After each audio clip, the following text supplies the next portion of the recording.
મહેસાણાના કડીના ઘુમાસણમાં અદ્ભુત શાળાનું નિર્માણ કરાયું છે। આ શાળા ખાનગી શાળાઓને પણ ટક્કર મારે તેવી બનાવવામાં આવી છે।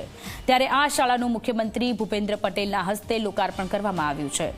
આ પ્રસંગે કેબિનેટ મંત્રી ઋષિકેશ પટેલ સહિત મોટી સંખ્યામાં નેતાઓ હાજર રહ્યા। કરોડો રૂપિયાના ખર્ચે પ્રાથમિક શાળાનું નિર્માણ કરાયું છે। તમામ સમાજના લોકોએ દાન આપી ગામમાં સુંદર પ્રાથમિક શાળા બનાવી। પોતાના ખર્ચે વિશ્વમાં ખાનગી સ્કૂલ પણ ન હોય એટલી સરસ સ્કૂલ પ્રાથમિક શાળા આ ગામને અને રાષ્ટ્રને અર્પણ કરી છે। એટલે હું સૌપ્રથમ તો દાતાઓને વંદન કરું છું, દાતાઓની જનેતાઓને વંદન કરું છું અને સાથે સાથે સમગ્ર ગામના લોકોએ જે એક ખંથી સંપૂર્ણ કાર્યક્રમ અને શાળાઓ બનાવવા માટે સાથ સહકાર આપ્યો છે એમનો પણ આભાર।